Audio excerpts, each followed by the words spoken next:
All right, now we're going. Okay. So 23. 23 says,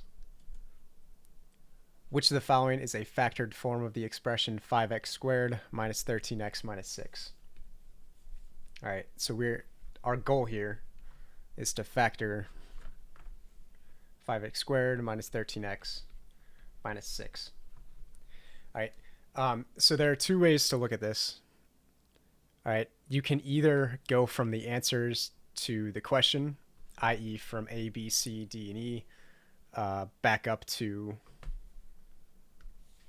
5x squared minus 13x minus 6, or you can try and factor 5x squared minus 13x minus 6 and try and get one of the answers. Okay, so two different ways to look at it.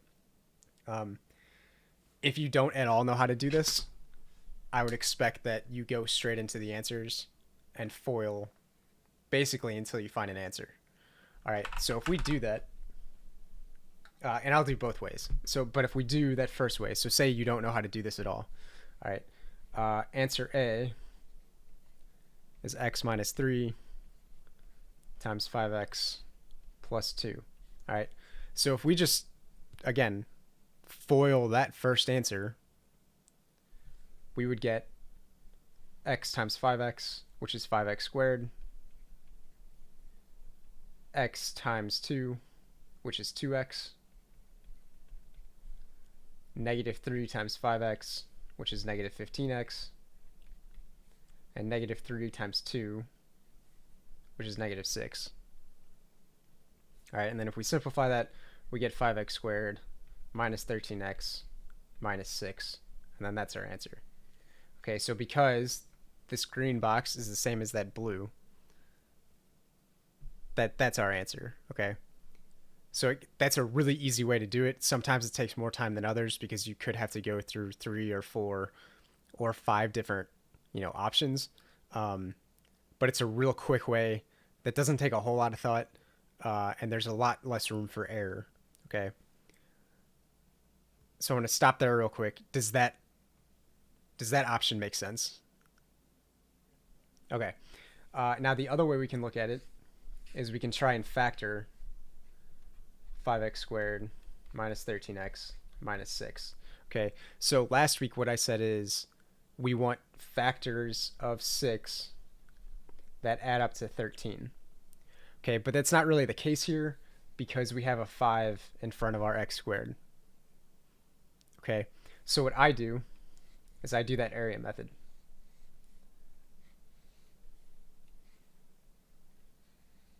All right, where our top left-hand box has to be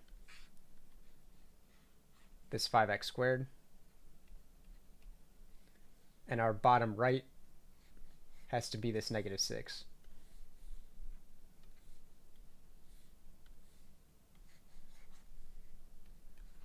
Okay, and then the rest is we're just trying to fill in the box. All right, so what are two factors of 5x squared? What times what is 5x squared?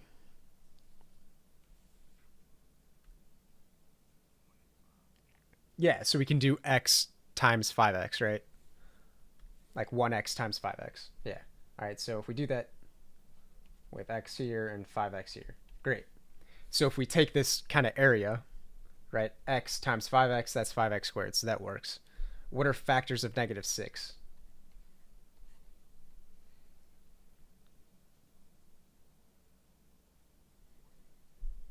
Yeah, 1 and 6, then we got 2 and 3. Yeah, and we can flip those. Now because it's negative, we actually have a couple different options. We have negative 1 and positive 6, negative 2 and positive 3, and positive 1 and negative 6. I'll do this reverse.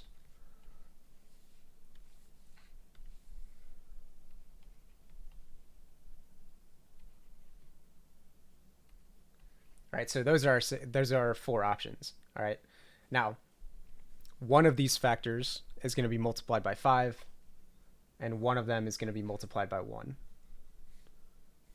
Right, because this length will also be 5x, and this length will also be 1x. All right, so it's kind of like a trial and error thing. All right, so let's pick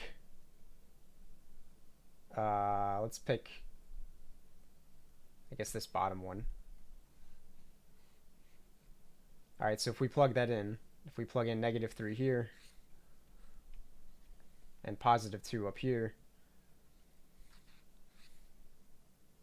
these leftover boxes have to add up to the middle term. And I get that this is confusing the first time you get it. All right, but if we do that, right, this bottom left-hand box, this bottom left-hand area is a -15x. And this is 1 times 2 is just 2x. And then if we add those two starred boxes together, we get -13x. So that works. All right, so our factors are 5x plus 2 and x minus 3, which is the same answer we got in the first place. Okay, well, it takes a little bit longer. This one takes a little bit more practice. My hope would be is that you guys actually did a lot of factoring last year. Okay, if you're not super comfortable with that, I would stick with this first option. But if you're really good at this, like if you factor and you really know what you're doing, this second option can be a whole lot quicker. Okay, especially if the answer is, let's say, like C or D or E. Okay. Questions on that second option? Does that make sense?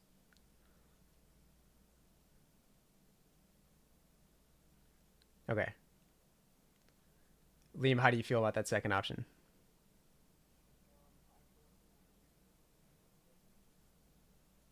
That's fair. Yeah, and sometimes when we're working in this second option, if this 5 wasn't here, it's actually a little bit easier because then you just have to ask yourself what factors of 6 add up to the middle term, which takes one element out, which is a little bit easier. All right. So what other questions over the test do you have?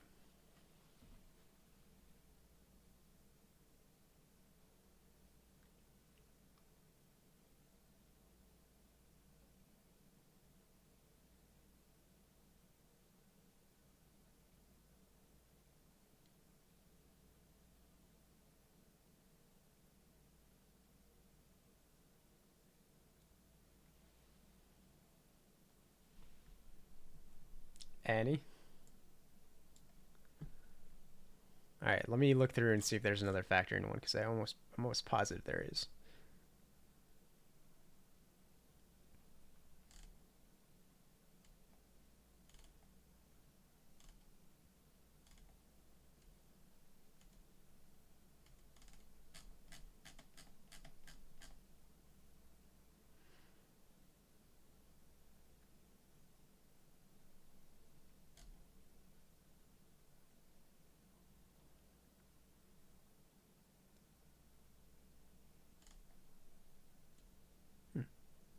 Normally they show up a lot more. All right.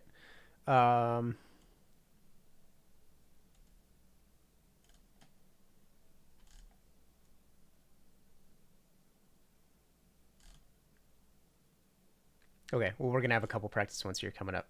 All right. So again, reminder, this test is in that class notebook. It's in, so if you go to class notebook, content library, linear equations, and then I think it says like weekend homework or something.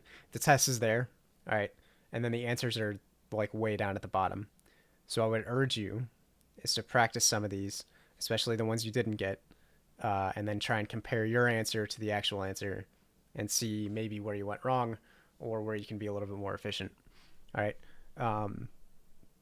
Great. So if there are no other questions, I do have a couple things we need to do. And that is to go over inequalities a little bit, properties of exponents, and then quadratics. Okay, so we're actually going to be going back to factoring here in a minute.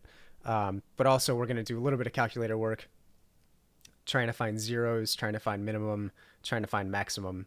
Okay. And again, that's going to be both calculator work and without calculator work. So if you have your calculator with you, get it out. If you don't, I'll be able to show it up on screen. But it's very helpful on the test. It can save you quite a bit of time if you're careful with it. Okay. All right. So before we go too far ahead and too far into um,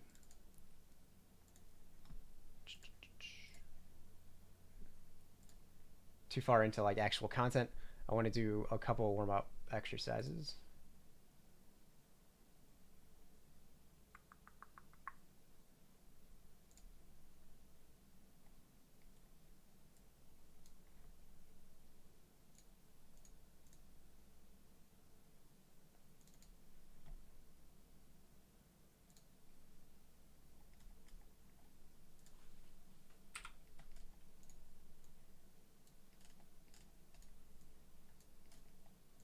Involving both inequalities and a little bit of exponents. All right.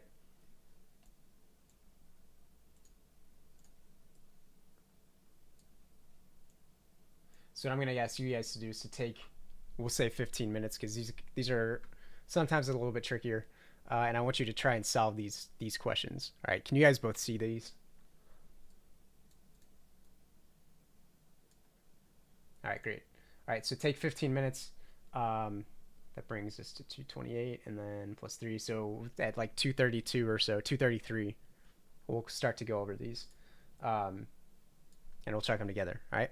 So take 15 minutes, do these problems, write it out, and star the ones that you have questions over. All right.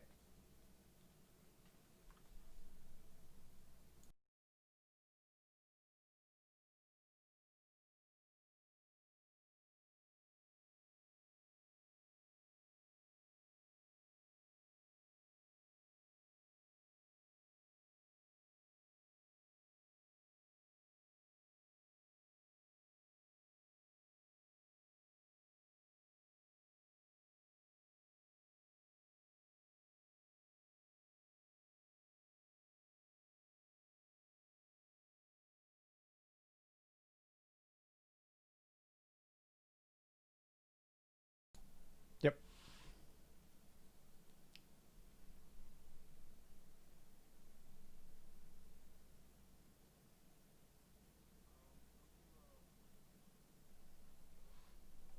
Yeah. So inequalities, whenever you see anything like number 1, number 2, even to an extent number 3, 4, and so on, right?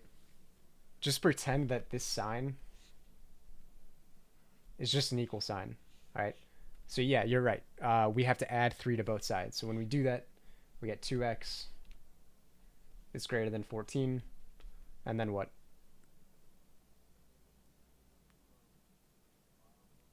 Yep. So when we divide by 2 on both sides, we get x greater than 7, right? That's our answer.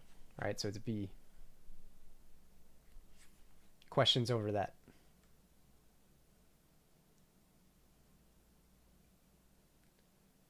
Okay. Now I will say one thing. Let's pretend for a second that instead of 2x minus 3 is less than 11, or is greater than 11, it's negative 2x. Okay, so it's the same problem, except that negative 2 is there instead of positive 2. All right, so you start the same way. You still add 3 to both sides. But what changes? Yeah, exactly. So you still divide by 2. Yeah. So you still divide by negative 2, just like you said. And then everything is the same except you change the direction of the sign. Okay. So 2 kind of different ways to look at it.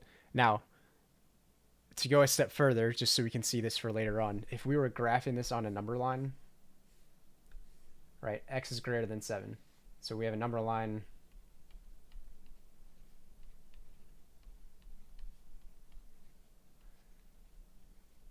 We find 7, and because it's just greater than, so strictly greater than, there's no line beneath it, we have an open circle, and it goes in the direction that your sign is pointing. So in this case, it's going to the right, which makes sense because x has to be greater than 7, right? So it's always going to be over 7. If we were graphing the other one, kind of the same thing. open circle, and this time it goes to the left because x is going to be strictly less than -7. Okay, so number 2. How do we do number 2?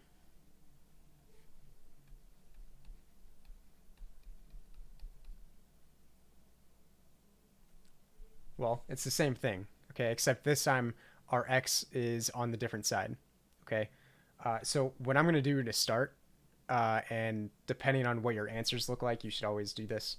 So in this case, all of our answers, the x is on the left-hand side. All right, so I'm going to change that. I'm going to flip this entire thing and get our x on the left-hand side. So 2x plus 11 is going to be greater than 7. Okay, and then it's the same problem. So Jordan, how do we get x by itself? Yep. So 2x is greater than -4. Yeah, -4. And then what? Yeah. Great. Yeah, and then if we were going to graph that, again, we'd find -2 on our number line. Because it's just greater than, circle it, go to the right. The question isn't asking that, but again, just for future reference. And then our answer, x greater than -2, which is B.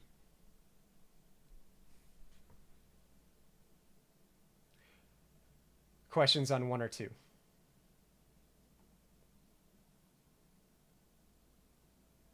All right. Number 3. Number 3 is where it gets a little bit trickier. This time we're starting from the graph, and we have to work toward the inequality. Okay. I'm going to make all of this a little bit smaller.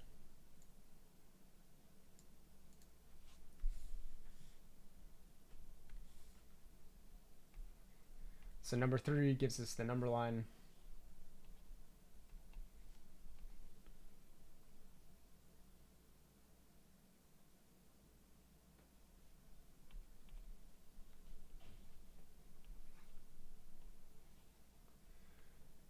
And now it's asking us what the inequality is. All right. So when we're talking about this, this means that x is strictly between -2 and 4. Okay, so how do you think we would write that?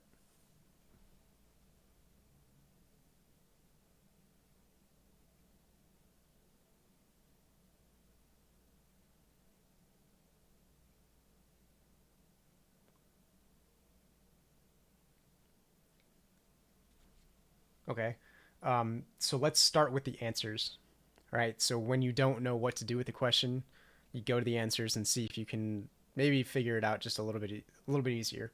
All right, so let's start with these options. All right, first of all, it has the absolute values. What do the absolute values say?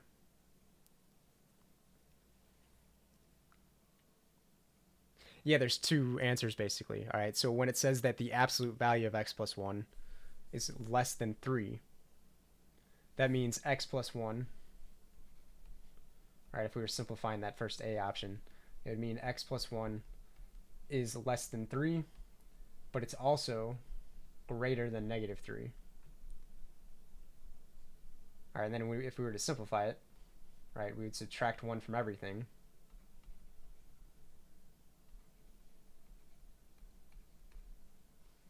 So we'd get -4 less than x less than 2. So x would be between -4 and 2, which is in our graph. Okay. For option B, you could do the same thing. So x plus 3 is less than 1, but also greater than -1. Then we can subtract 3 from everything.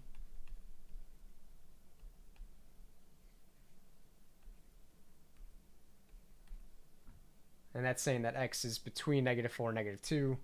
Again, that's not what this graph is saying. Go to C.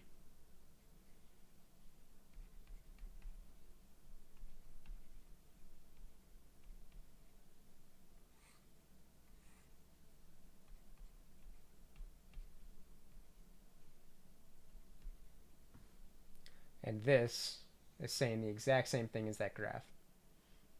Okay. So that's working from the answers on up. Are there questions about that part? Do you guys see how I broke down those answers? Okay. Do you understand how that absolute values? Do you understand how those absolute values work? Sorry. All right. Okay. We could also just do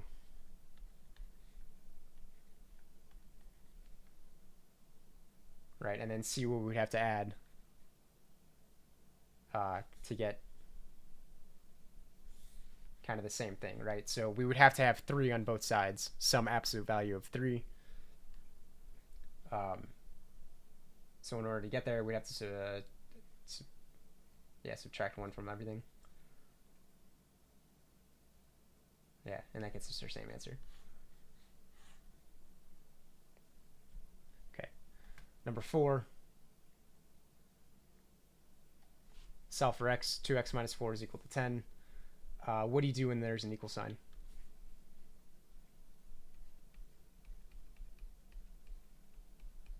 What does this mean?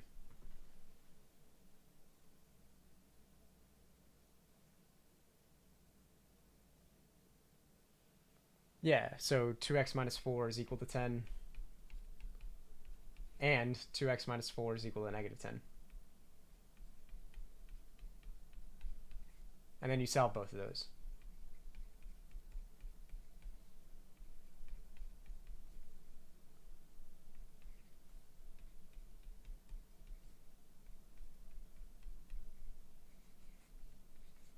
So you find the answer with 7 and negative 3. That's your answer.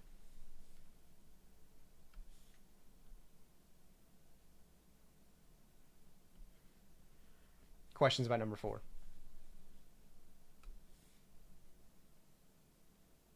right. Number 5, any quantity not 0 raised to the power of 0 equals what?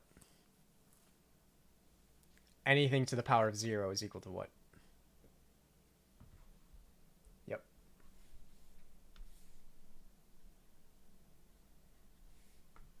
Great.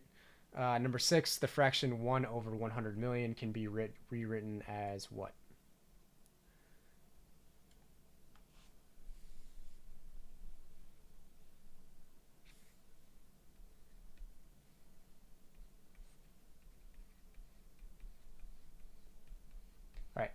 All right. So again, first thing you do, look at your answers, see what they're actually asking. Okay. If you plug into your calculator 10 to the 7th, it's not going to give you a decimal, right? 1 over 1 million, 100 million is a tiny, tiny, tiny decimal, right? It's going to be 0.000 something, something, something, and then 1. Okay. Whole bunch of zeros. Okay. So 10 to the 7th is a really big number all the way to the left of the decimal point. Okay. So we can cross that off. That's not going to be small. Same with B. That's not going to be small either. Okay. So then our options are between C, D, and E. Okay. So when there's a bunch of zeros in the denominator, count the zeros. So in this case, there are 8. There's 8 zeros. So this is 1 over 10 to the 8th.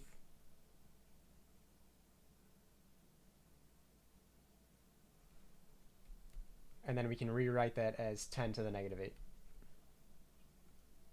Okay, so when you have an exponent in the denominator,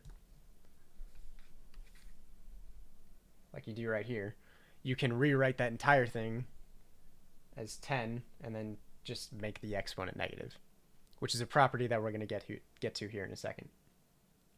Okay, so questions about that?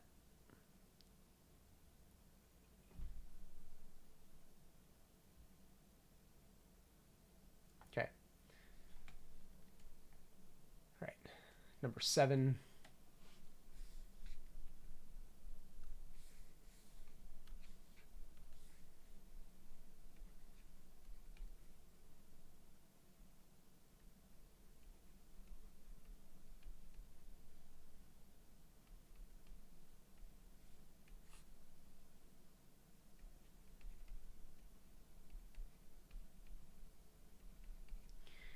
Okay, How do we go about simplifying this first? What are you guys' thoughts?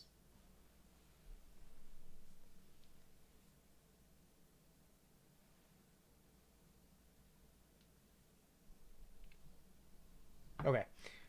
You couldn't see this one, or you didn't understand it? Oh, my bad. Gotcha. All right. Can you see it now? All right. All right. So whenever we have something that looks like this, we have to split this up into really two different questions, right? So there's 8 over 2, and then there's the y's. The 8 over 2 is really easy. That's just going to be 4. Great. Great. And then there's the y's, right? So it's going to be 4 and then y to something. Okay? So whenever you have a variable on the top and the bottom, so long as they're being multiplied together, okay, when there's an exponent, we're really subtracting those two exponents together. So it's going to be that top minus the bottom.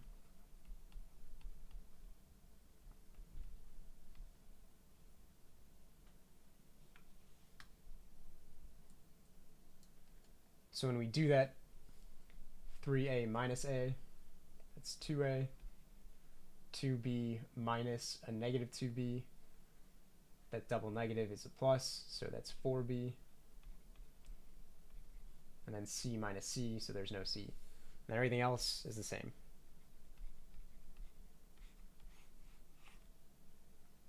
Okay, again, that's a property we're going to get to here in a second. But have you seen that before?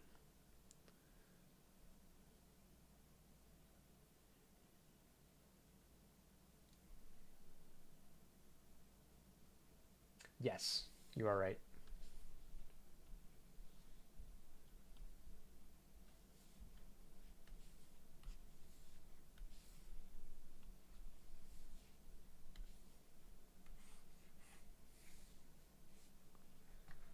Okay. So then our answer is C.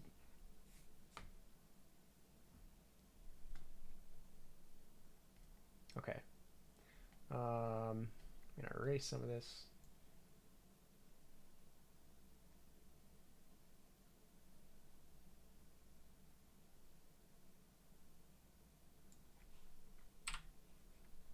Number 8, with x is not equal to 0, the expression 5x to the 0 times 5x to the 0 is equal to what? All right, so this is where order of operations and a little bit of exponent knowledge is necessary. All right, so what is this going to be equal to?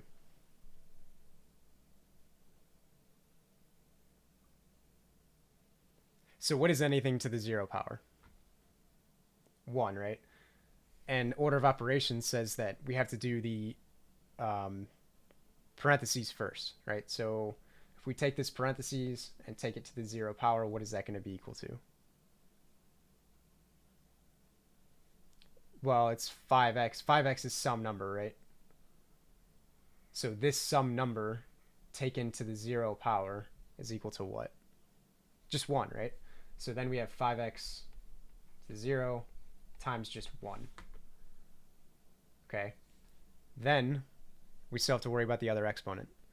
So this is just x to the 0, which is going to be equal to what? 1, right? So then it's 5 times 1 times 1, which is just 5.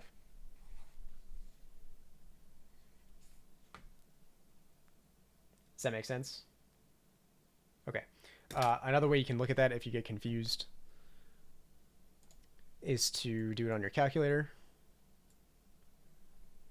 Right, ignore all that stuff on the bottom.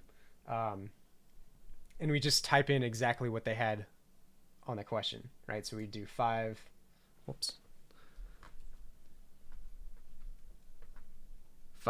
to the power of 0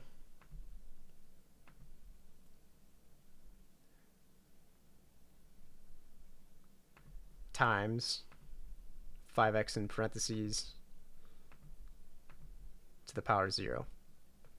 right? So again, if you weren't able to make sense out of this the first couple of seconds, go to your calculator, type that in, hit enter, and you get 5. But that's not showing up, is it? That's interesting.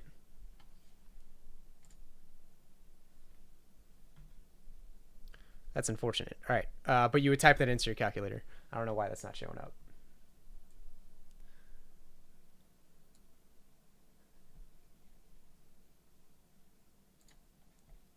All right, number 9, find the slope of the line with the equation 2x plus 3y is equal to negative 12.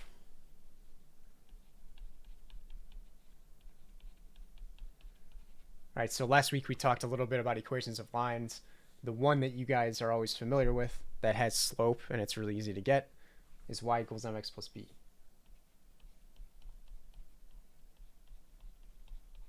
Where m is the slope and b is the y-intercept. And we need m, okay? So we need to get this equation to look like slope-intercept form. So in order to do that, we have to solve for y. So the first thing we need to do is to get rid of these 2x by subtracting 2x from both sides. And then divide by 3.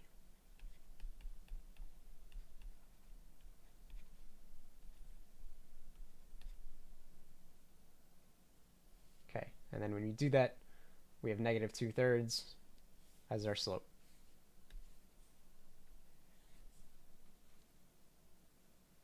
Questions about number 9?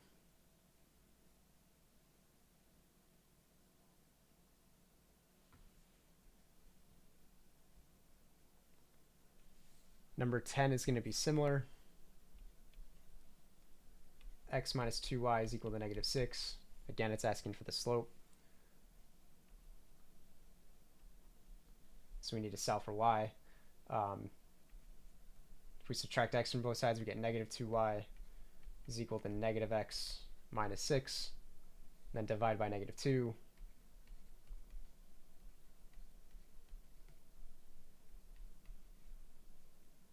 So then our slope is really just 1/2.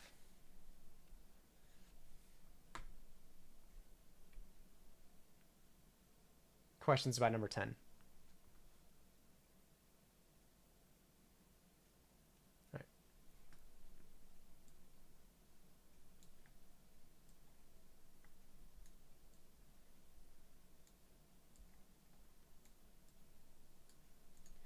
right. All right. Number 11. If the slope of one leg of a right triangle is 1/2, then the slope of the other leg must be what? All right. Now, if we just think about this first.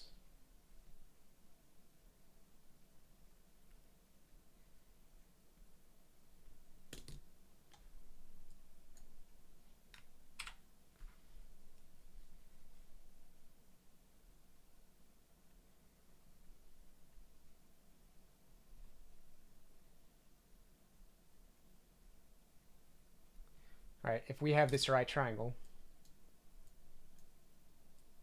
on a graph,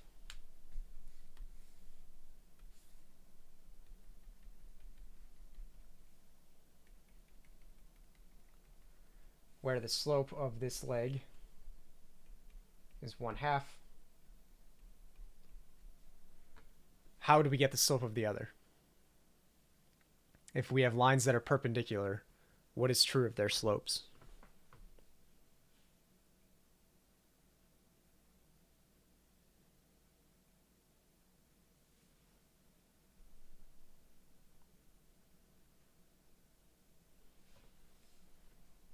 All right, so parallel lines have the same slope.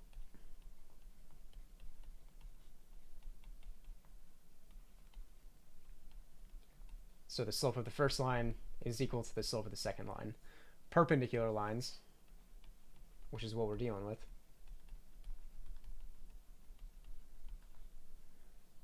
means that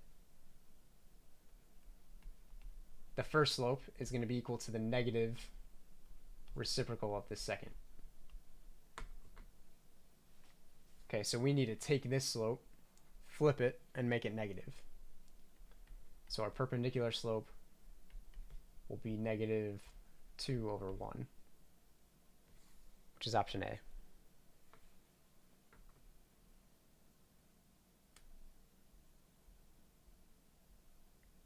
Number 12 is kind of the same question. Okay, if the slope of one leg of a right triangle is 3, then the slope of the other leg must be, right?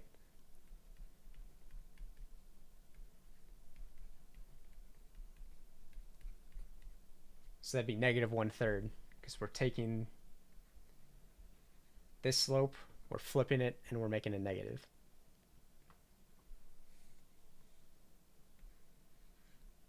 Okay, before I scroll down, questions on 1 through 12.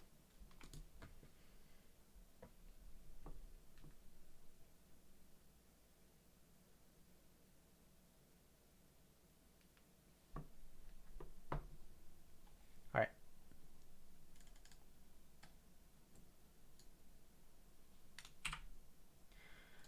Number 13, that's dealing with scientific notation. Again, this is kind of getting to something that we'll talk about with exponents.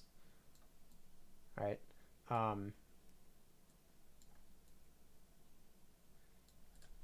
Multiplication, if we remember our properties from last week, you can multiply in any order. All right, so when we have two things like this, 6 times 10 to the 8th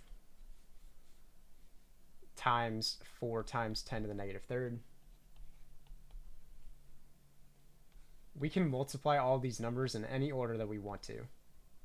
So what I'm going to choose to do is multiply the 6 and the 4 together, and then the 10 to the 8th and 10 to the third together, 10 to the negative third. So when we do this, 6 times 4 is 24. And then 10 to the 8th times 10 to the negative third is going to be what?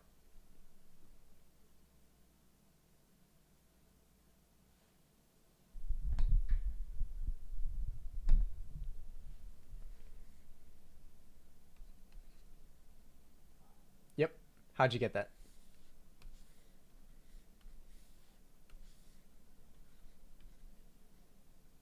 Yeah, exactly. All right.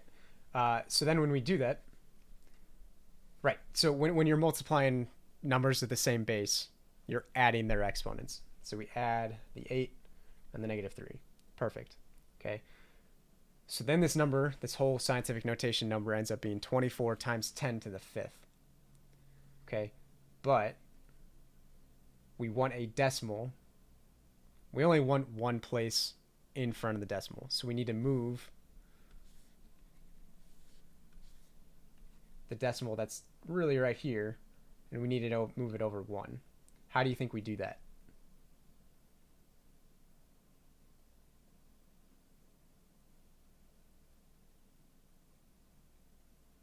What would we multiply 10 by in order to get to 1/10? So 0.1. What would we do?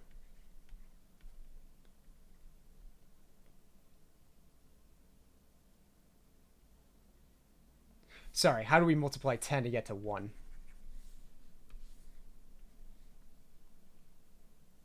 Or I guess another way to put it, 1 is what fraction of 10?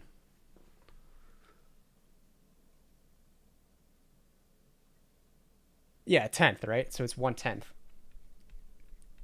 So we have to multiply. Basically, we have to take away one of these 10s.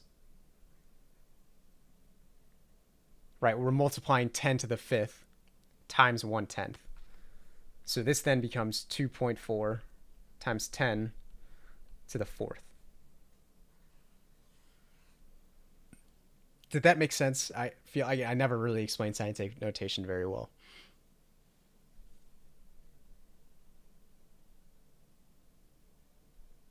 Yeah, so when you're moving the decimal point to the right, you're adding to the exponent. When you move it to the left, you're subtracting. Okay, 2 more. Solve for the variable 3x minus 2 is equal to 14 minus 5x. This goes back a little bit to elementary algebra. And this is just a couple of step problem. How do we do this? How do we solve for one variable?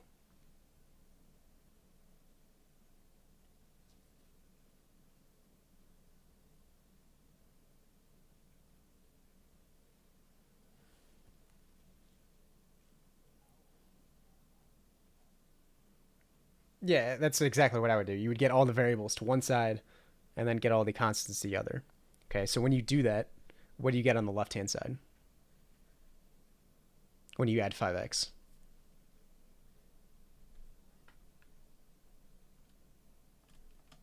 Yes. Yeah, sorry, I'm just trying to fix this recording. Yeah, so you get 8x minus 2 is equal to 14. And then what? Yep. So then x. Yep. Great, so that one should be decently easy. Okay. Another way you can do this, so long as this actually works,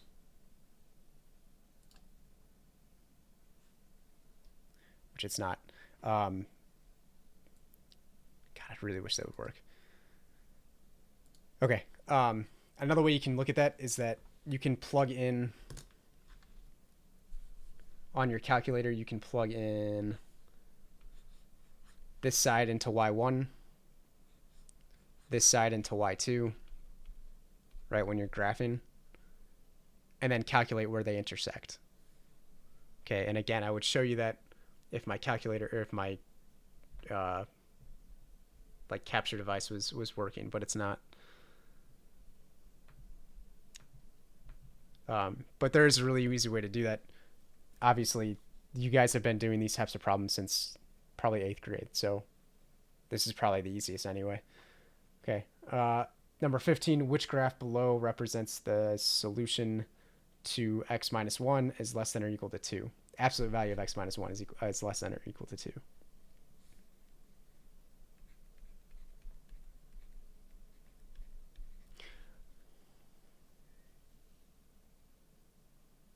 And how did you get that?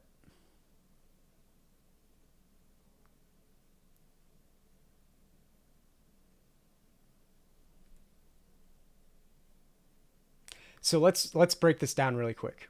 All right, let's use a little bit of elimination first, because there are some things in this problem that can automatically eliminate a couple of our possible answers, right? And so the real obvious one is this less than or equal to sign, okay? Because there's an or equal to it, we can get rid of any open circle answers, right? So C and D are completely out of the question. Okay. We also know that because we're dealing with an absolute value, we know that it's going to be between 2 and negative 2, right? So our value is going to be between two numbers. It's only going to exist between two numbers. Okay, so any value pointing outwards is going to be eliminated. Okay, so then we're narrowed down to A and E. All right, so A is one of your answers, which is great. Okay, but then we have to figure out which one is correct. Okay, now it doesn't say that X is between 2 and negative 2. What it says is that X minus 1 is between 2 and negative 2. Right, so if we got rid of these absolute values, we'd have to add in that negative 2 over here. And we want a solution for just X. So what would we have to do in order to get a solution for just X?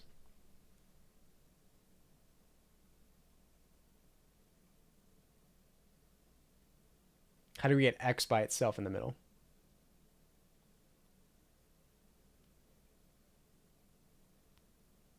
What do you mean?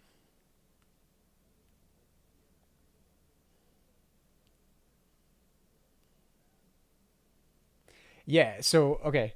We got to get rid of this -1 in the middle, right? We got to get x by itself. Okay, so in order to do that, we have to add 1 everywhere. So we have to add 1 to the left, add 1 to the middle, and add 1 to the right. When we do that, we get -1 less than or equal to x less than or equal to 3. And then this is our solution, right?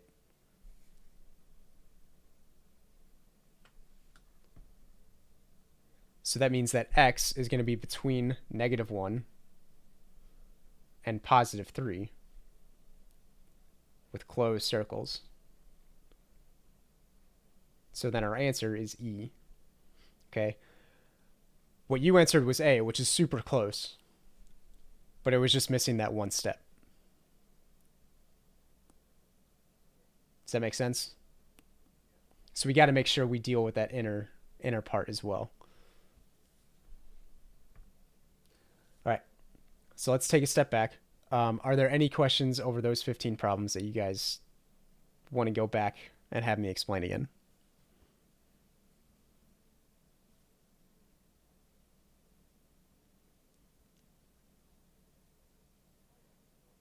Got nothing? Okay. All right. That's okay. Let me get the next part.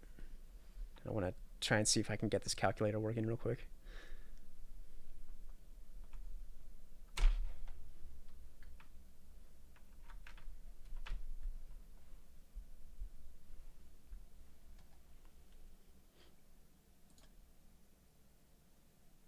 Nope. All right. That's all right.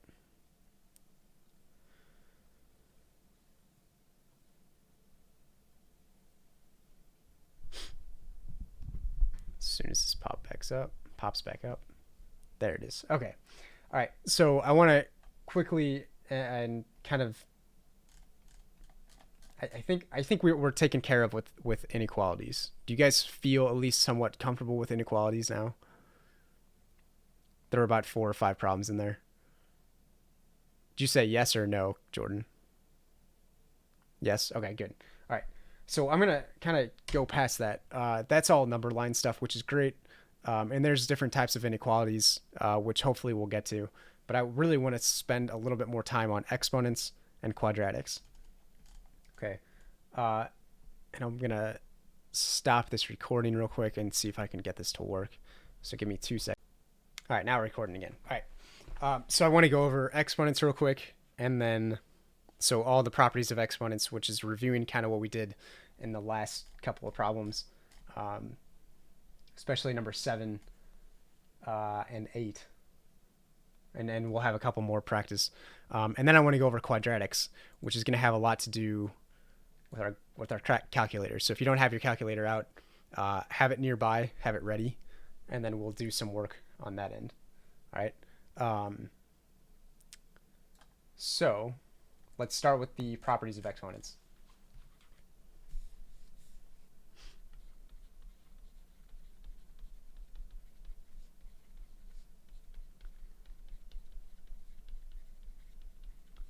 Okay. If you guys were to define what an exponent actually is, what would you say?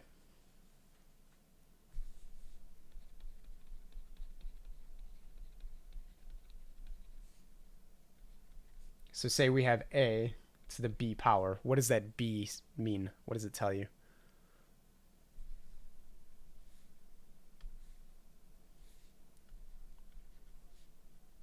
Yeah, exactly. So b tells you how many times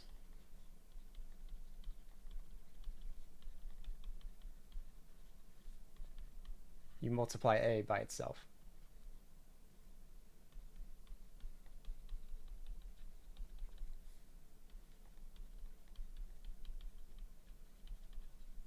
Okay. Now, there are different properties, right? So we can multiply, we can divide, we can take an exponent of something in parentheses, and then we can mix and match them. All right. So the first of these properties is called the product property.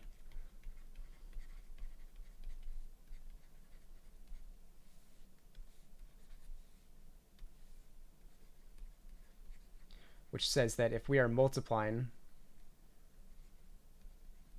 exponents, or sorry, if we are multiplying two bases, right, so this a is the base, two bases that are the same, we do what with their exponents?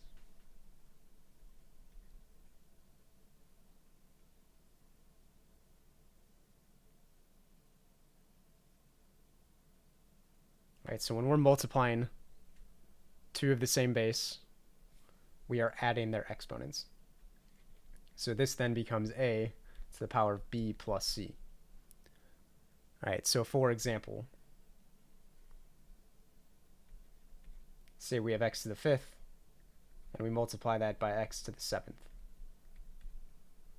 That ends up being x to the 5 plus 7, which is just x to the 12.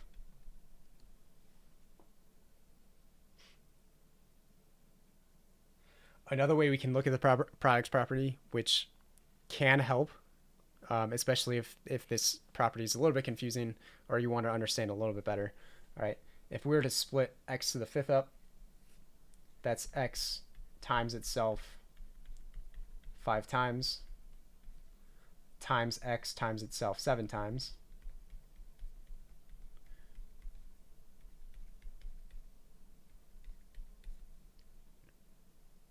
Right, so then if we just count that, it's x times itself 12 times, which is x to the 12th.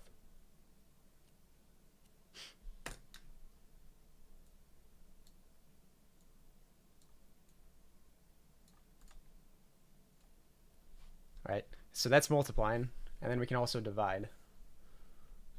Just call it the quotient property.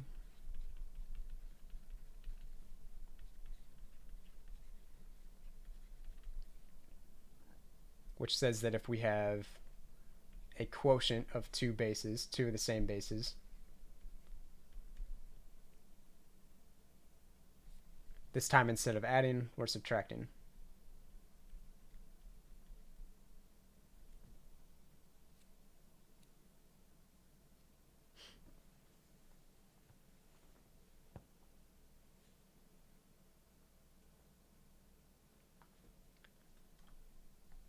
So again, for example, say we have x to the fourth over x to the third. We can simplify this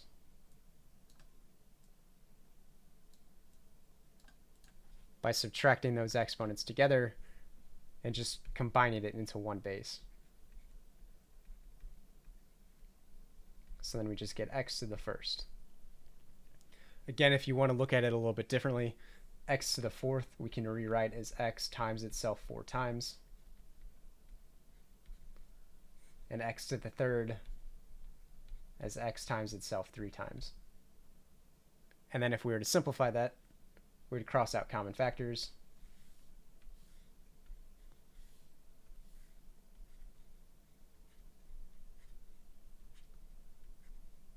And we're just left with x on top. Again, just different ways to get the same answer. Okay. Questions on product or quotient properties?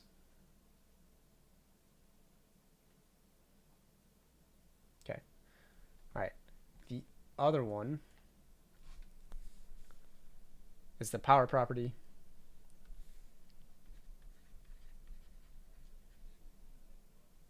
Yes.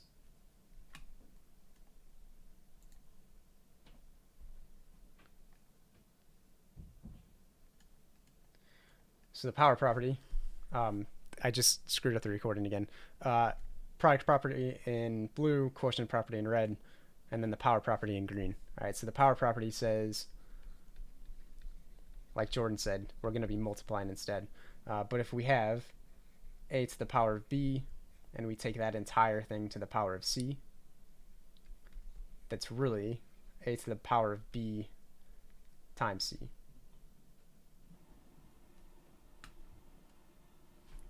Okay, so again, if we had, let's say, x squared, and we wanted to take that to the third power, it'd be x to the 2 times 3, which is x to the 6th. And again, if we used our definition of what an exponent actually is, this x squared to the third power is really x times x to the third, which is really equal to x times x times itself 3 times. Which again, is just x to the 6th.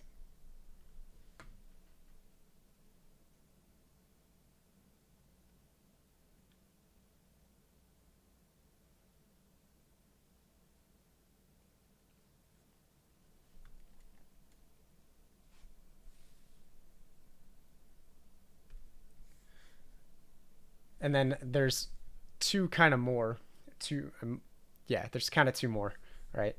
And that's just kind of distributive, right? So if you have a times b, if you have two numbers times itself inside parentheses, and you take all of that to the power of c, this c distributes to the both the a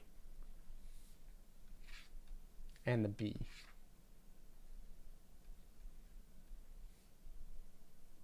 And then same thing for fractions.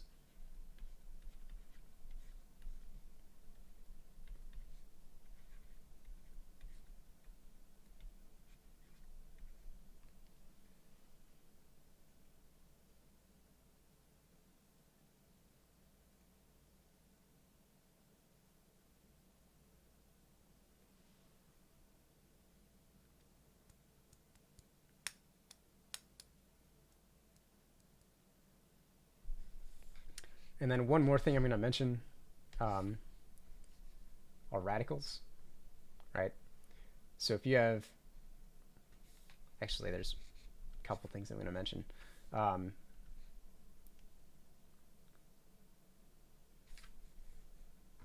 of a extension of this bottom one, okay? Say you have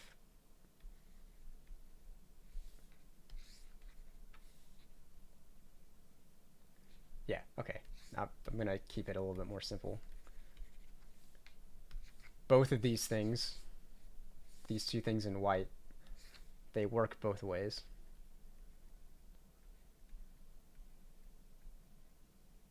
Right, so if you have a to the power of c over b to the power of c, you can rewrite it as a over b, parentheses, to the power of c.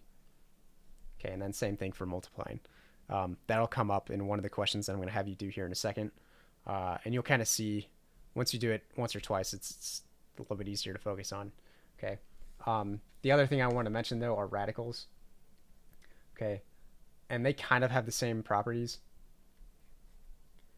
But I wanted to mention a couple, right? So if you have the product of two things in parentheses underneath a radical, you can rewrite them as the product of their two radicals. Same thing for division.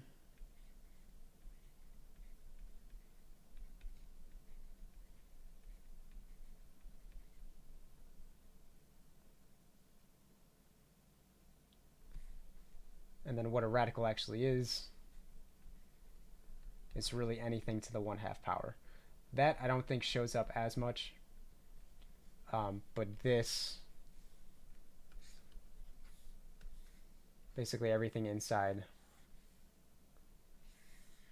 this box stuff will show up a lot. All right, so I want to do a couple of questions, but before I do that, do we have any problems with anything I just wrote?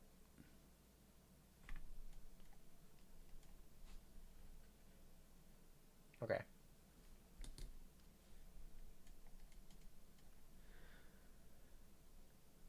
So now, make sure I insert the same one.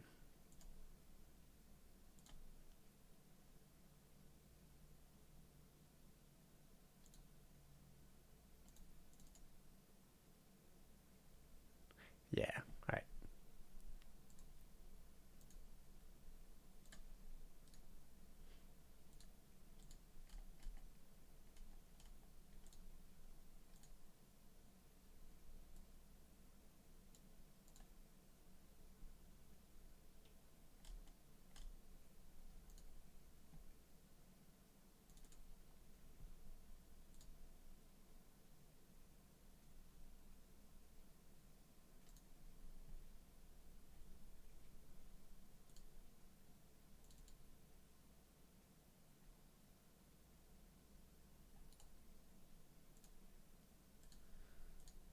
1 second.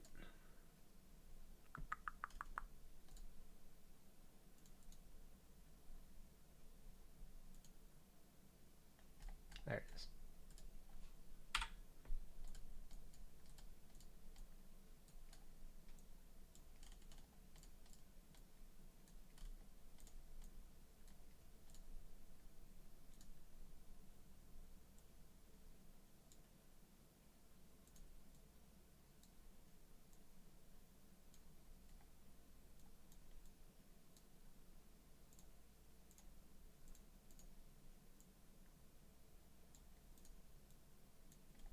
All right, so I'd like you to do, again, let's take 15 minutes, try and do these problems. Some are very similar to the inequalities that we did, but there's a couple of different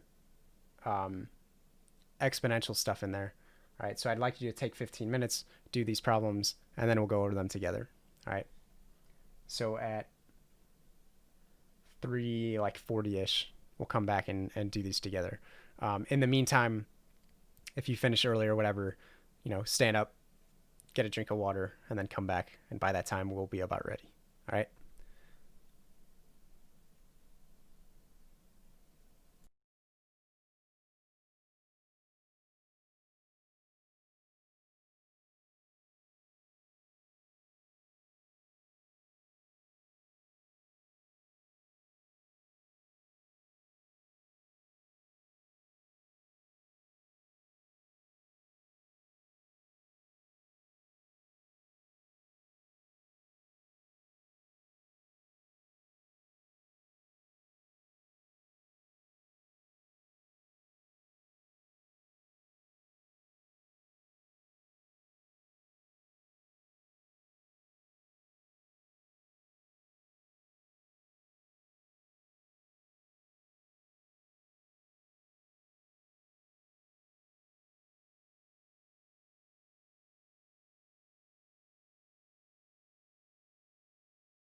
Okay, let's go over these decently quickly, and then we'll hop into quadratics. I'll show you a couple of things on the calculator that I finally got to work, and then we'll end there. All right. Number one, again, this is just doing the stuff that we had just practiced. So if we get the constants on the right hand side and the variables on the left, making sure to switch the sign when we're multiplying or dividing by a negative, we get a is greater than or equal to 1. Okay. I'm going to skip number 2 here. I want to talk about that a little bit more. Number 3, again, something that we just did. Absolute value of x minus 4 is equal to 3, which really means that x minus 4 is equal to 3 and x minus 4 is equal to negative 3. So if you solve both of those equations, you get x is equal to 7 and x is equal to 1. So then your only answer is A. The open sentence x plus 2 is greater than 5 is equivalent to which of the open sentences? Okay. This means that x plus 2 is greater than 5. Okay, and x plus 2 is less than negative 5. So we need greater than 5 and less than negative 5. Which I believe is just C.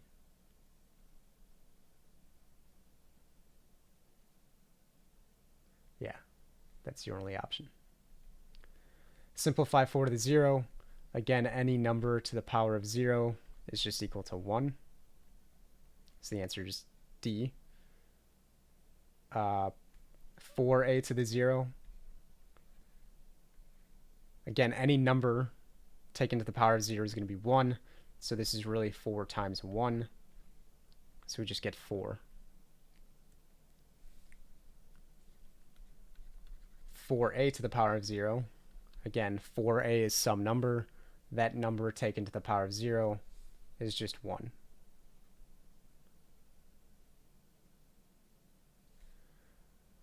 Write 3 to the negative 2 over 4 to the negative 2 without negative exponents. This is one of the properties I actually forgot to go over. When you have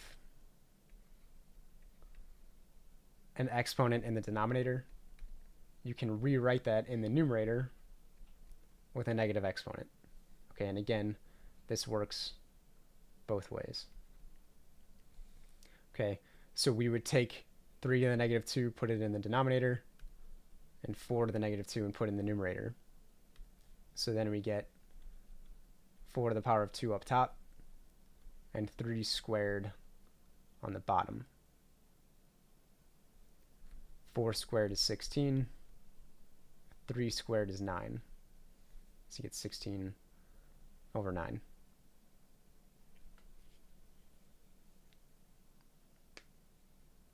Question number 9. The expression a over a to the negative 2 to the 1/2, all to the 1/2, is also equal to what? All right, so the first thing that you need to do is do the inside, right? You need to simplify what's inside parentheses first, as the order of operation tells you. When you do that, a over a to the negative squared, that's really a to the 1 minus a negative 2, right? That's the quotient property. So we get a cubed, and that's inside parentheses. And then we have this 1/2 on the outside.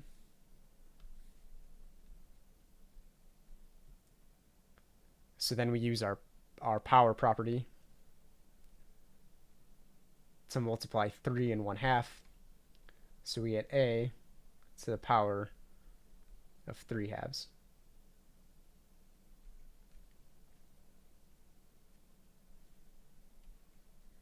And before I go on, sometimes people trip up on stuff like that. Are there any questions about number 9?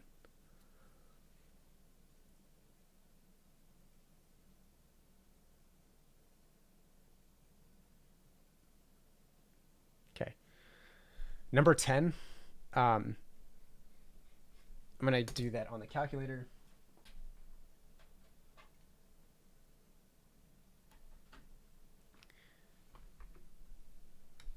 So I hope this works. It doesn't. All right, 1 second.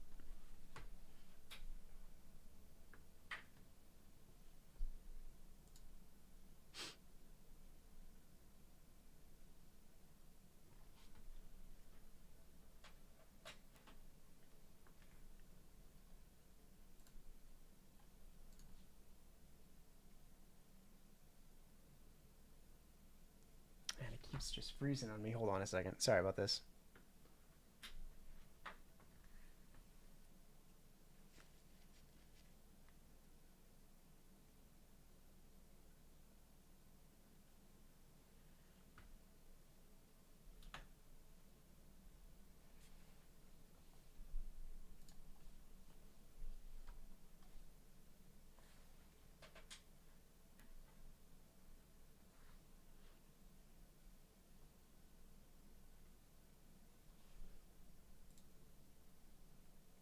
Okay, well, it's frozen. I got it working and then it froze again.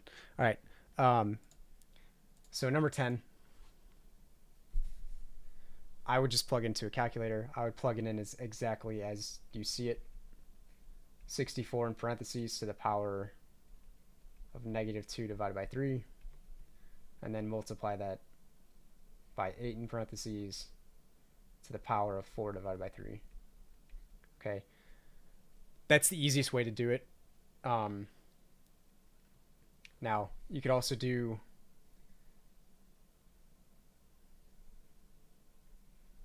64 to the -2, and then that to the power of 1/3, okay, which is a little bit trickier. 1 over 64 squared, that's a big number. But again, I wish I could show you this on a calculator. I just can't. All I can say is that I would type that into a calculator and get an answer. But, and actually I do want to do this because it shows you what you can do with exponents. We can actually write these with the same base. So 64 is 8 squared. So this is really 8 squared to the -2/3 power. And then 8 to the 4/3 power. And when we're multiplying two things with the same base, or really we do the power property first. So 8 squared to the -2/3 power, that's 8 to the -4/3.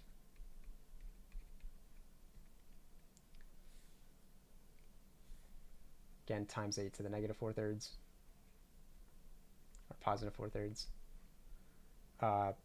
So when you multiply these two things together, you would add these two exponents. So -4/3 plus +4/3 is just 0. So then you have 8 to the power of 0, which is just 1. Okay, again, I would type that into a calculator, get an answer real quick, if you didn't know how to do that. Find the slope of the line with the equation y minus 1000 equals 0. Again, if you were to get that and just solve for y, you get y is equal to 1000.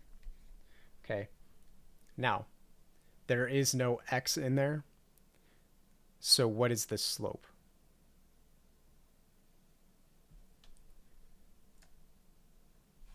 So we could rewrite this as y is equal to 0x plus 1000. Yes, exactly. So what's the slope of a horizontal line?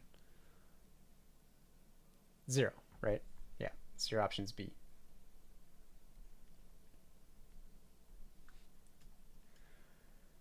Number 12, which of the following lines does not have a slope equal to 2/3? Again, a little bit trickier because there's stuff all over the place. I will say that option B, if you divide both sides by 3 here, well, okay, so then you got 2/3. So it can't be B if you divide to both sides by 3, because 2 divided by 3 is 2/3. Option A, if you solved y,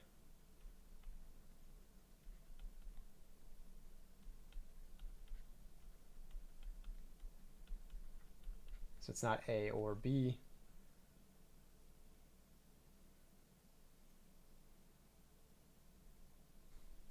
If we simplify part C,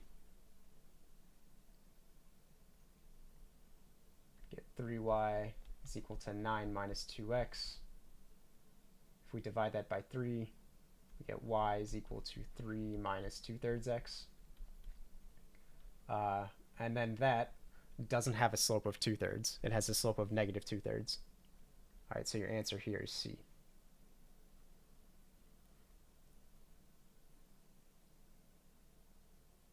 Okay, you don't have to go past that because you already found an answer.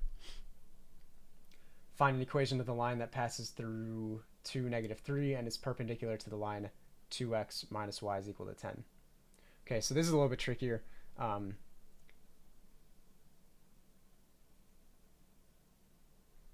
So last time we went over two equations of a line. Y equals mx plus b and the other one was point slope form.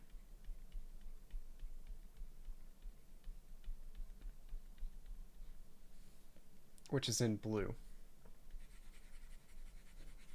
Okay. Now, we need the slope. Okay, so there are two things we need. We need the slope of this line, and then we need the slope perpendicular to that line that goes through 2, -3. Okay, so the first thing we need to do is find the slope of this boxed red line. And when we do that,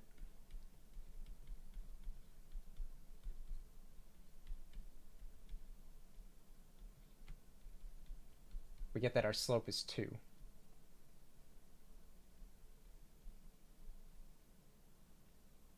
The slope perpendicular to that is the opposite reciprocal. Okay, so our new perpendicular slope is -1/2.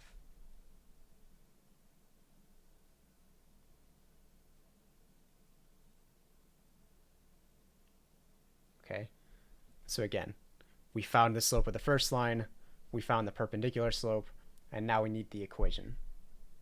Okay, I'm going to use this equation of the line because we have a point, 2, -3,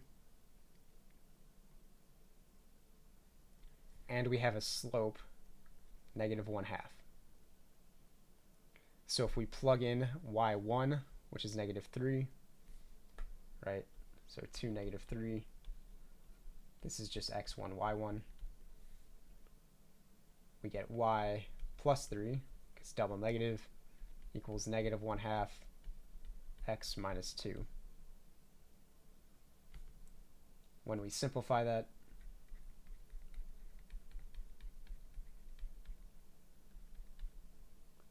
we get y plus 3 equals -1/2 x plus 1.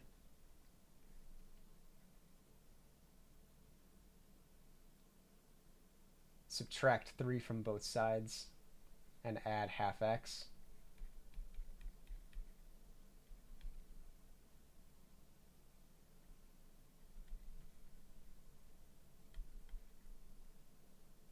And then all of our answers have a coefficient of 1 attached to our x. So we need to multiply both sides by 2.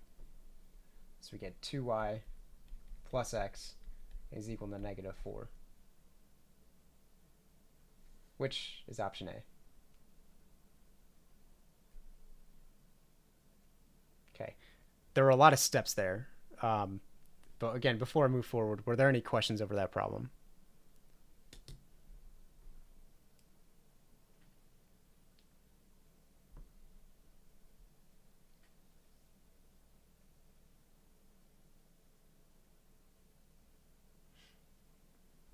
All right. Number 14, which of the following pairs of equations are perpendicular? Again, we're looking for slopes that are opposite reciprocals. All right. So it can't be A, because 3 is not the opposite reciprocal of 1/3. It can't be B, because again, -4 and +4 are not opposite reciprocals.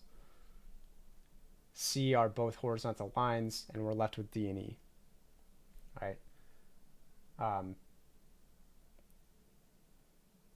So again, I would just solve for y.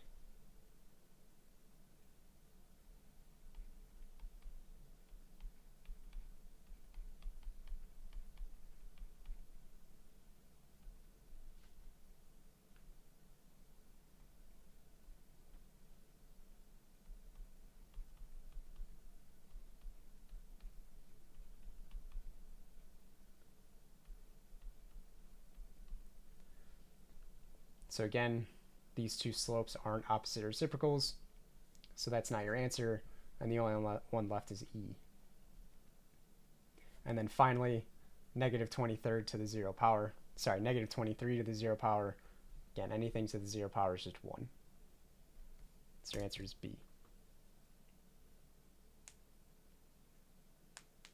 Okay, so before we get to quadratics, are there any questions over any of these problems? I realize I went through a couple of those pretty quick. And you guys might have questions on it, but if you do, let me know.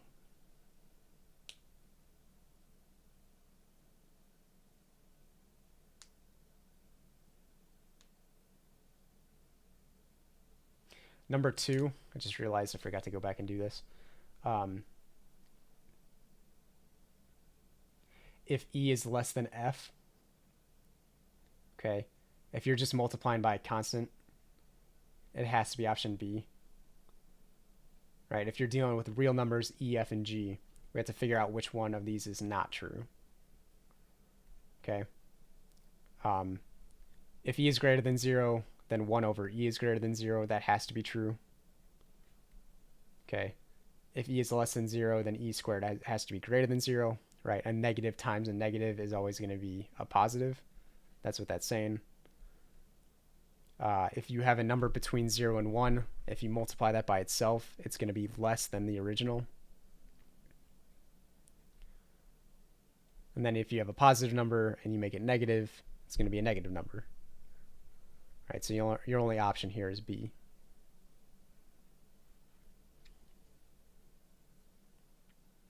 Okay, so let's get to quadratics. I'll try and show you a couple of things, depending on if this calculator works or not.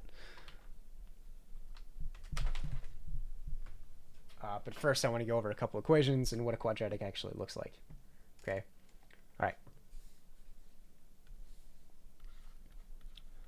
So quadratics are things that you guys should have spent quite a bit of time on this past year. All right. So a quadratic is always going to most of the time is going to have the form ax squared plus bx plus c. Okay. And this gives you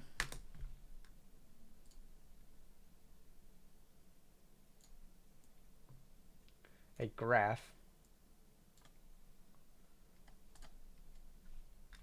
that is going to be a parabola.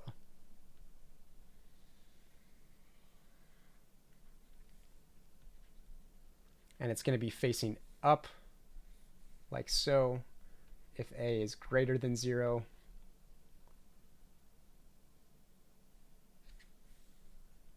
and it will face down if a is less than 0.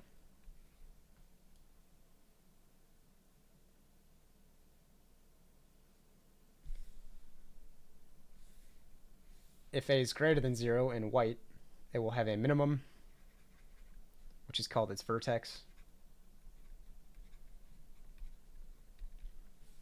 If a is less than 0, it will have a maximum, again called its vertex. Most of the questions on the ACT are going to say, they're going to be one of two things. They're going to say match the graph with the equation or equation with graph, or find the zeros of the solution in some way, shape, or form. All right. Just knowing what a is equal to will help you get some of those answers correct. Okay. So if you see an equation or a graph that's upside down, like in red, you know that a has to be negative. Okay.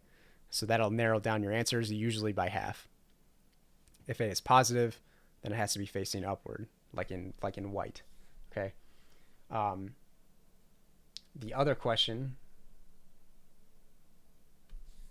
is finding the zeros.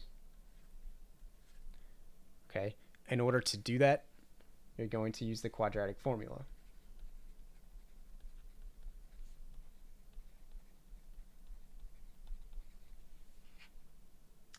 Which says that x, if you set this entire thing equal to 0, in order to solve for x, you have x is equal to negative b, right? I can color code this a little bit.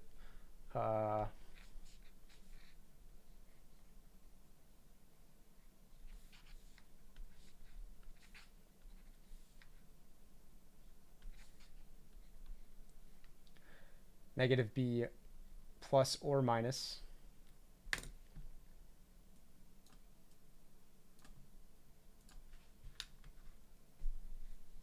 the square root of b squared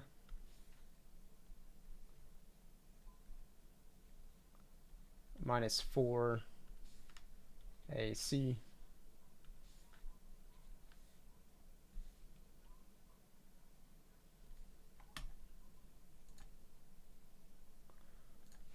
all over 2a.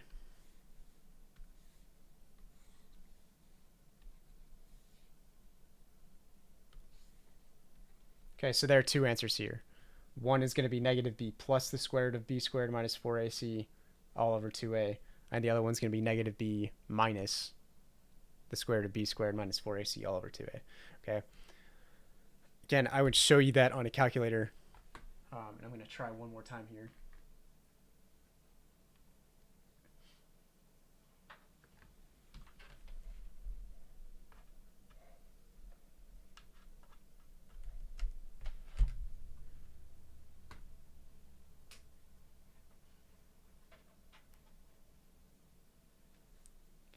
And if it doesn't work, we'll do an example and then we'll move on. But there's a lot of cool things you can do on a calculator, which I want to show you. But it's a whole lot easier if I have it on screen.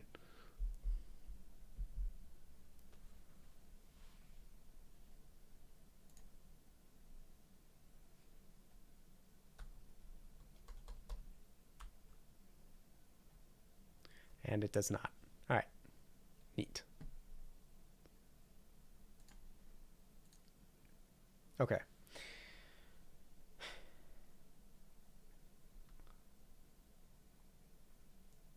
So let's do an example.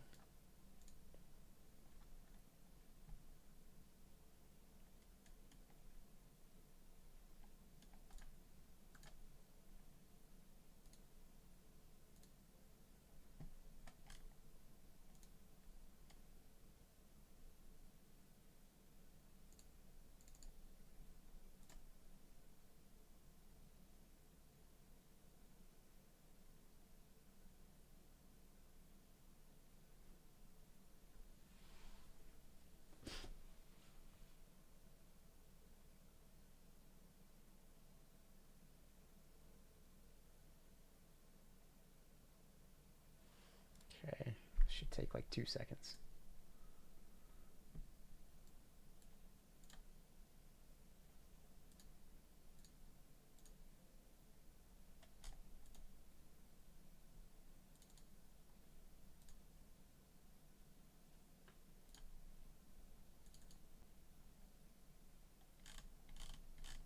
Oh, it's the entire. Oh, great. All right. Nothing's working today. All right. Give me 1 second.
There we go. All right. Third time's the charm.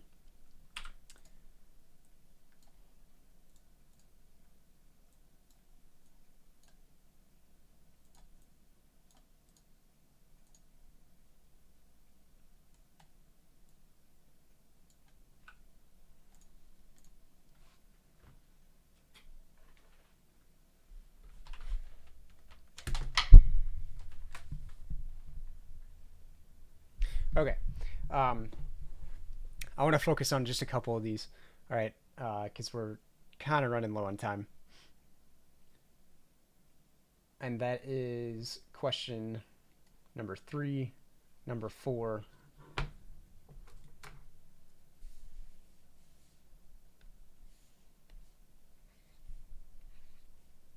number 5, number 6, 7, 8, 9, and we can do 10. So pretty much everything but the first 2. Okay, and I want to kind of walk you through these. All right, so number 3 is a little bit harder, a little bit more difficult version of what we had been working on before.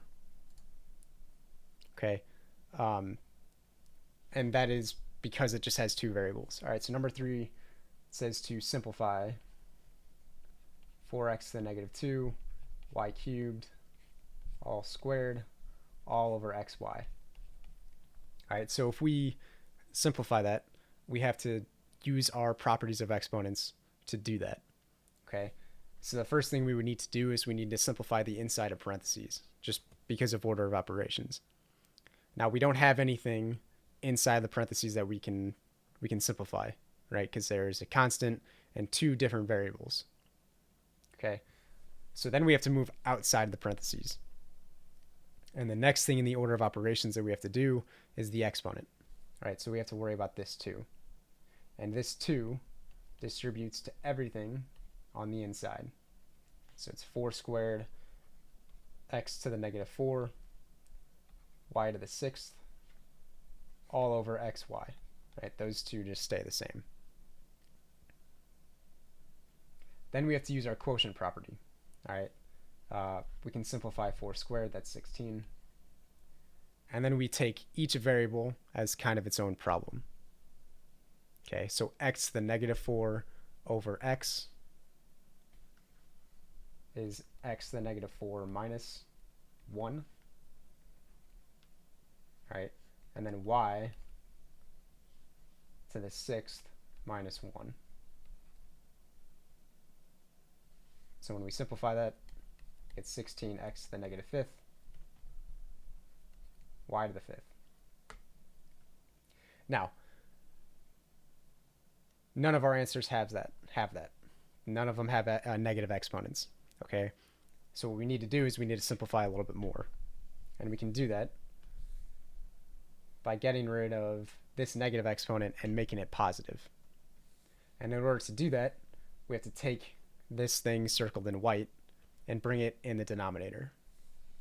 So our answer will look like 16 y to the 5th, right? That stays there, over x, and then it's just to the 5th. Okay, so our answer is E.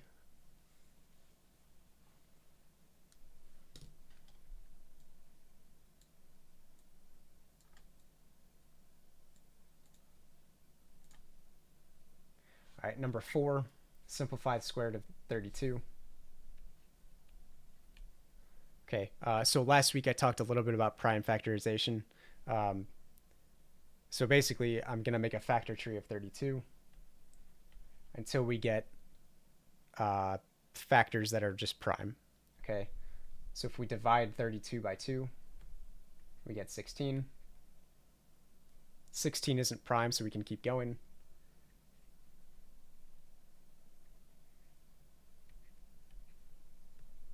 Then we have 8 and 2. And actually, a better rule here is to factor until you can get a perfect square. Right? So 32 can be written as 2 times a perfect square. Okay, so this square root of 32 is really equal to the square root of 2 times the square root of 16. When we simplify that, we get that this is square root of 2 still, right? That stays the same. We can't simplify that anymore. Times the square root of 16, which is 4. So our answer is 4 rad 2.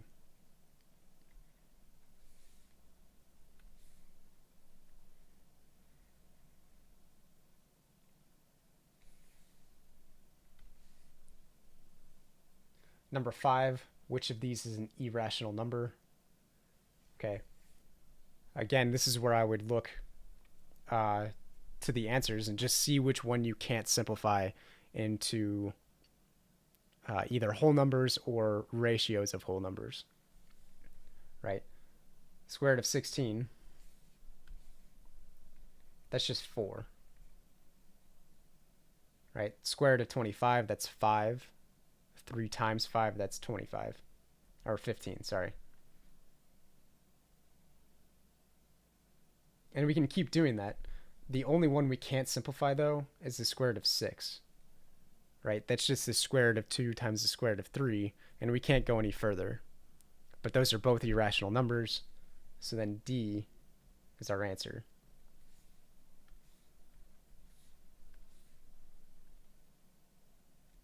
Does that one make sense? I'm going to pause there for a second.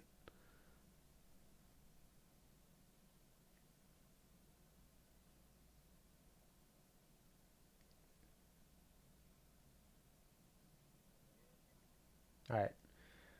Number 6, one solution for the equation 3x squared plus 2x minus 4 is equal to 0 is negative 1 minus root 13 over 3.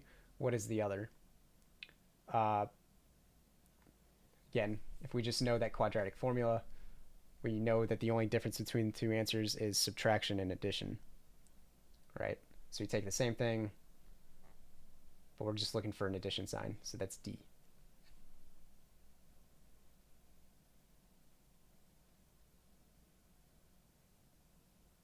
Okay, number 7, one solution for the equation y squared minus 4y plus 2 is equal to 0 is 2 plus rad 2.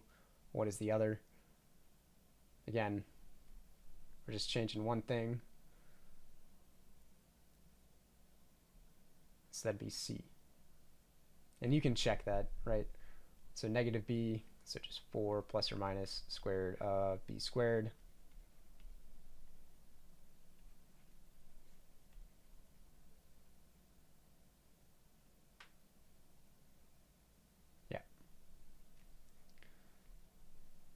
Okay, find the zeros of the function f of x equals x squared minus 3x minus 10. I'm going to do that up here.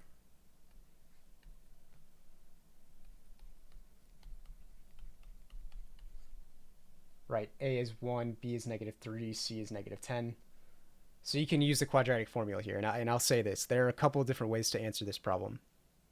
Okay, you can use the quadratic formula, which will always work. Okay, and it's a very straightforward way of doing it. You would just plug in negative b, right? So negative 3 plus or minus the square root of b squared minus 4 times 1 times negative 10 all over 2 times 1, and you get 2 answers. Okay, now sometimes this takes a lot of time, and if you're not careful on your calculator, you can maybe fudge a parentheses here or there, which will entirely ruin your answer. Okay, if you're good at that, great. Or if you can do a little bit of mental math, that's totally fine too. Quadratic formula is a perfectly reasonable way to do this, so long as you're efficient. Okay, you can also factor.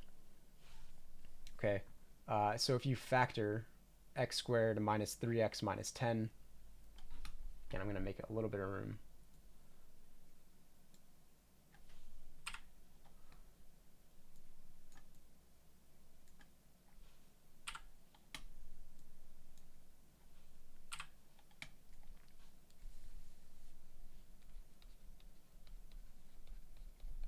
If we factor this and set it equal to 0, right, because we're trying to find the zeros, we need factors of negative 10 that add up to negative 3. Okay, and the only ones that do that are positive 2 and negative 5. Right, so you could list all the factors. We want their sum to be negative 3. Okay, so then our factors are x minus 5 and x plus 2. Once we get that, we set that equal to 0. when we have the product of two things equal to 0, we know that one of those two factors is equal to 0. So we set both of them equal to 0. And then solve. So then x is equal to 5, and x is equal to -2.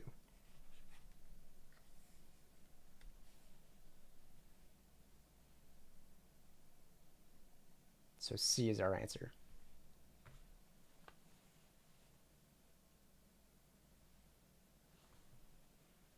Questions on number 8. Again, a lot of different ways to do that. You could also use your calculator and use the second calc button, go to 0, and then get both numbers that way. Or you could plug in answers, right? So you could take option A, plug in 10 into x, see if you get 0. Plug in -10 into x, see if you get 0. Plug in 5 into x, see if you get 0. And as soon as one of those works, you can check the other and see if the other one works. Again, kind of two different methods. Take it from the problem, go to the answer, or take it from the answer and go to the problem.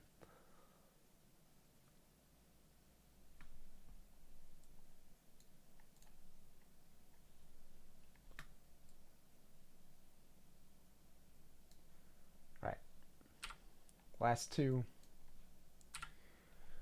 The expression you would use to solve for x in the quadratic equation 3x squared plus 4x minus 6 is equal to 0 would be, and then we want your answer. All right, again, if you know your quadratic formula, a in this case is 3, b in this case is 4, c in this case is 6, and we'll just plug it in into that quadratic formula. All right, so -b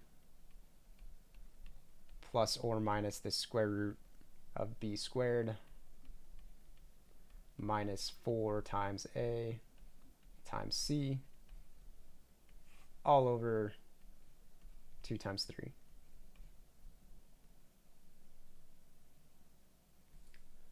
So it's not a, it's definitely not b.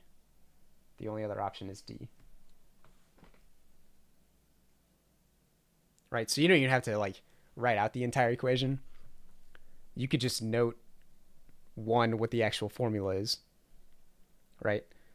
And then b, just list what a, b, and c are, and that'll get you the right answer.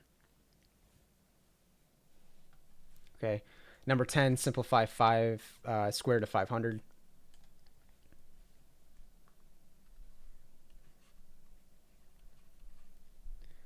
Again, you're going to want to split up 500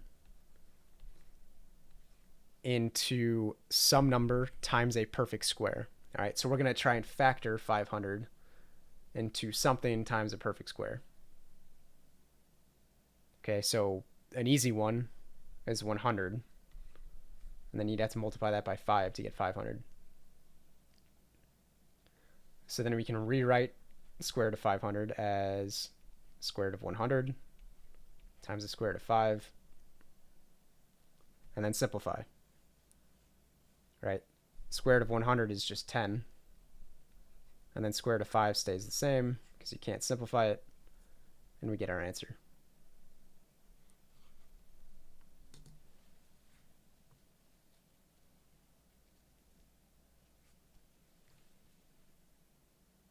Okay. Questions about 1 through 10.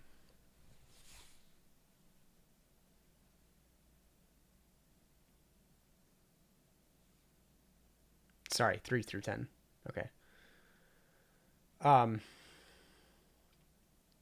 Again, sorry, there was a lot of stuff I was kind of handling technically that just didn't work.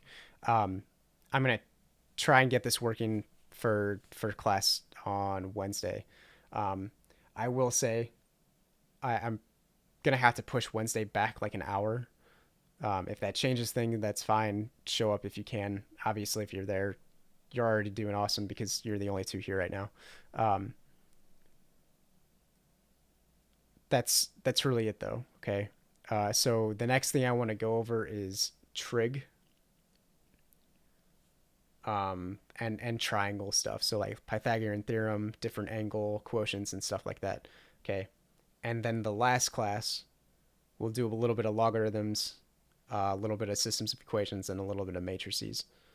And then a couple of like really quick tips for the math portion of the ACT. Okay. So that's all I have for you today. Um, Again, I'll leave it open. Are there any final questions from you two?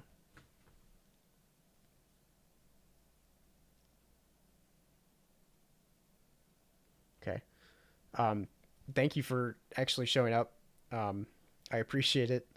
Uh, Try and get your fellow classmates in because this works a whole lot better uh, when we can talk and communicate. All right. So that's all I have for you. And you guys are free to go. All right.